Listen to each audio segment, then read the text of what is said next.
Zumba വ്യായാമമാണെന്നും രാഷ്ട്രീയമായാണ് സ്കൂളുകളിലെ Zumba പരിശീലനത്തെ കാണുന്നതെങ്കിൽ അത്തരത്തിൽ നേരിടാമെന്നും പൊതുവിദ്യാഭ്യാസ മന്ത്രി വി ശിവൻകുട്ടി.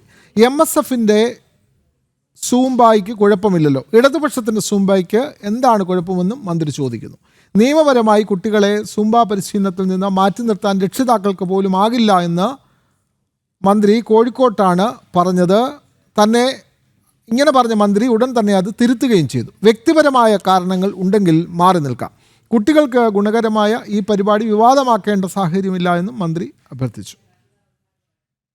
ഇന്ത്യയിലെ പല സംസ്ഥാനങ്ങളിലും ഹിജാബ് അടക്കമുള്ള വസ്ത്രധാരണ രീതിക്കെതിരെ പ്രതിഷേധങ്ങളും അടിച്ചമർത്തലുകൾ ഉണ്ടായപ്പോൾ പുരോഗമന പ്രസ്ഥാനങ്ങൾ ഉന്നതമായ ജനാധിപത്യ സാംസ്കാരിക നിലപാടാണ് സ്വീകരിച്ചിട്ടുള്ളത്. എന്നാൽ ഇവിടെ ചില പ്രസ്ഥാനങ്ങൾ ഭൂരിപക്ഷ വർഗീയതയ്ക്ക് അനുകൂലമായ നിലപാടാണ് സ്വീകരിക്കുന്നത്. ഇത് ആടിനെ പട്ടിയാക്കുന്നതിന് തുല്യമാണ്. നമ്മുടെ ഇടതുപക്ഷ ഗവൺമെന്റിന്റെ സൂംബയ്ക്ക് കുഴപ്പമുണ്ട്, MSFന്റെ സൂംബയ്ക്ക് ഒരു കുഴപ്പമില്ല. സ്കൂളിൽ കുട്ടികൾ യൂണിഫോമിലാണ് ചെയ്യുന്നത്. RTE പ്രകാരം സർക്കാർ നിർദ്ദേശിക്കുന്ന പഠന പ്രക്രിയകൾക്ക് കുട്ടികൾ നിർബന്ധമായും പങ്കെടുക്കണം. രക്ഷിതാവിന് അതിൽ ചോയ്സ് ഇല്ല. കോൺടാക്ട് റൂൾസ് പ്രകാരം വകുപ്പ് നിർദ്ദേശിക്കുന്ന കാര്യങ്ങൾ ചെയ്യുവാൻ അധ്യാപകൻ ബാധ്യത ഉണ്ട്. ആരും കുട്ടികളോട് അല്പവസ്ത്രം ധരിക്കുവാൻ ആവശ്യപ്പെട്ടിട്ടില്ല. വിവരങ്ങളുമായി ദിസ്ന സുരേഷ് ചേരുന്നു. ദിസ്ന, മന്ത്രിയുടെ വാക്കുകളിൽ കടുത്ത ഭാഷയിലാണ് അദ്ദേഹം ഈ പറഞ്ഞ മുസ്ലിം സംഘടനകളെ, ഈ സൂംബ ഡാൻസിനെ എതിർക്കുന്ന മുസ്ലിം സംഘടനകളെ അദ്ദേഹം എതിർക്കുന്നത്. പിന്നീട് അദ്ദേഹം ഈ നേരത്തെ നൽകിയ പരാമർശങ്ങൾ പിന്നീട് തിരുത്തി എന്ന് പറയുന്നുണ്ടല്ലോ. എന്തായിരുന്നു മന്ത്രിയുടെ തിരുത്തൽ? ദിസ്ന സുരേഷ്. തീർച്ചയായും വിനോദ്, അല്പസമയം മുൻപ് നടന്ന വാർത്താ സമ്മേളനത്തിൽ മന്ത്രി പറഞ്ഞത് നിയമപരമായി കുട്ടികളെ ഈ സൂംബ പരിശീലനത്തിൽ നിന്ന് മാറ്റി നിർത്താൻ രക്ഷിതാക്കൾക്ക് പോലും ആകില്ലെന്ന് ആയിരുന്നു മന്ത്രിയുടെ പരാമർശം. എന്നാൽ പിന്നീട് അതേസമയം തന്നെ മന്ത്രി പറഞ്ഞൊരു കാര്യമുണ്ട്, അത് തിരുത്തിയാണ് മന്ത്രി പിന്നീട് സംസാരിച്ചത്.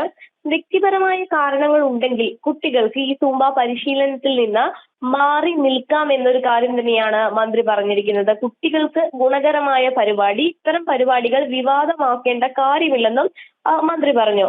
ഈ സമയം അതായത് നിയമപരമായി ഇത് നടപ്പിലാക്കണമെന്ന് പറയുമ്പോൾ കൂടിയും വ്യക്തിപരമായി കുട്ടികൾക്ക് ഇത്തരം കാരണങ്ങളാൽ മാറി നിൽക്കാം എന്നൊരു നിലപാട് കൂടി മന്ത്രി ഈ വാർത്താ സമ്മേളനത്തിൽ ഈ സൂംബ വിഷയവുമായി ബന്ധപ്പെട്ട് പറഞ്ഞു വെക്കുന്നുണ്ട് വിനോദ്. എന്തായാലും അത്തരത്തിൽ വന്ന പരാമർശങ്ങൾക്കെതിരെയൊക്കെ തന്നെ വലിയ രൂക്ഷമായ ഭാഷയിൽ തന്നെയായിരുന്നു മന്ത്രിയുടെ മറുപടി. നമുക്കറിയാം, കഴിഞ്ഞ ദിവസമാണ് ഇത്തരത്തിൽ മുസ്ലിം സാമുദായിക സംഘടനകൾ ഈ സൂംബ ഡാൻസിനെതിരെ പരാമർശവുമായി രംഗത്ത് വന്നിരിക്കുന്നത്.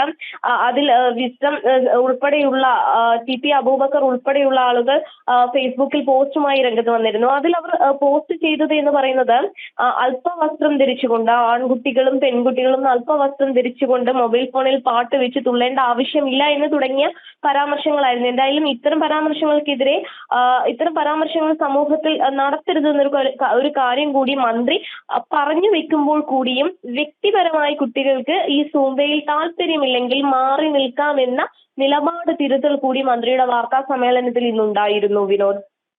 സൂംബ ഡാൻസുമായി ബന്ധപ്പെട്ട ലഹരി വിരുദ്ധ പരിപാടികൾക്കായി സ്കൂളുകളിൽ ആസൂത്രണം ചെയ്ത കുട്ടികളുടെ സൂംബ നൃത്തമാണിപ്പോൾ വിവാദമായിട്ടുള്ളത്. ഇത്തരത്തിൽ നൃത്തം ചെയ്യാനാവില്ല എന്ന് മുസ്ലിം സംഘടനകളുടെ ഭാഗത്തു നിന്ന് വിമർശനങ്ങൾ ഉയരുമ്പോഴാണ് മന്ത്രി വളരെ ശക്തമായി ഇത് നടപ്പാക്കും, വേണമെങ്കിൽ അത് ആവശ്യമില്ലാത്തവർക്ക് അത് ഒഴിവായി നിൽക്കാമെന്നും മന്ത്രി പറയുന്നുണ്ട്. വിവരങ്ങൾ നൽകുകയായിരുന്നു കോഴിക്കോട് നിന്നും ദിസ്ന സുരേഷ്.